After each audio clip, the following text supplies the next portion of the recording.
Rumpelstiltskin. Once upon a time, there was a poor miller.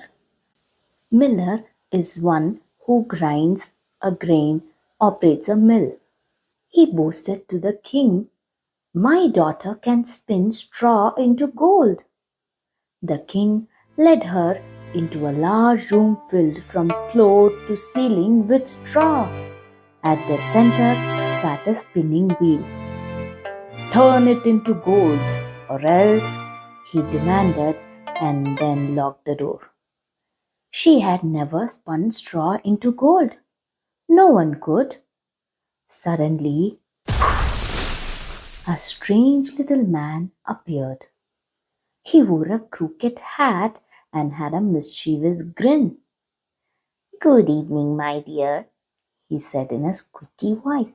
"Why are you crying?" he asked.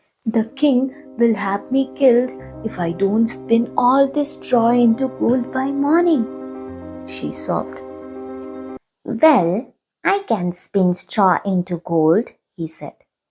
"But what will you give me?" The girl thought for a moment and said, "I have this necklace." "Deal," he replied. The little man sat at the spinning wheel, and by morning every bit of straw had turned into glittering gold thread. When the king entered, he was amazed and greedier than ever. He took her to an even larger room filled with straw. "Do it again, or else," he commanded. The girl cried once more, and again the little man appeared. "What will you give me this time?" he asked. "I have only this ring," she replied. "Done," he said, and spun all the straw into gold by morning. The king was thrilled, but still not satisfied. He took her to a room larger than both before, piled high with straw. "Spin it all into gold, and you shall be my queen," he declared. Once more the little man appeared. "What will you give me this time?" he asked. "I have nothing left," she whispered. The little man's eyes twinkled slyly. "Then promise me your firstborn child when you are queen." The girl gasped, but she had no choice. She promised, and the little man spun the straw into gold. True to his word, the king married her and she became queen. A year later, the queen had a beautiful baby boy. She had almost forgotten her promise until one day the little man appeared. "I have come for what you promised," he said. "No, please, I will give you riches, jewels, anything, just not my baby," she begged. The little man thought for a moment. "Very well, I'll give you 3 days to guess my name. If you can, you may keep your child. If not, he is mine." The queen sent messengers across the land to collect every name they could find. On the first day, she guessed it.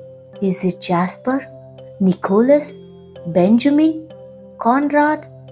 But each time the little man shook his head. On the second day, she guessed stranger names. "Thistlewig, Cornelius, Pickletoes." The little man only laughed.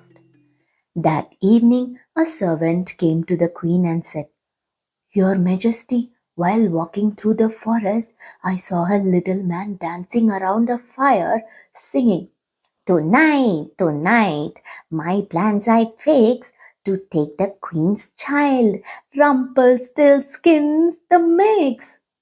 On the third day, when the little man arrived, the queen smiled.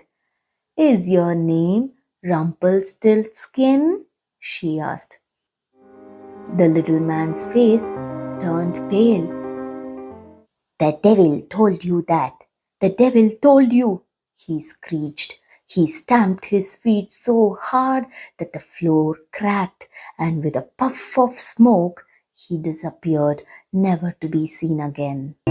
The queen hugged her baby tight, and from that day forward, they lived happily ever after.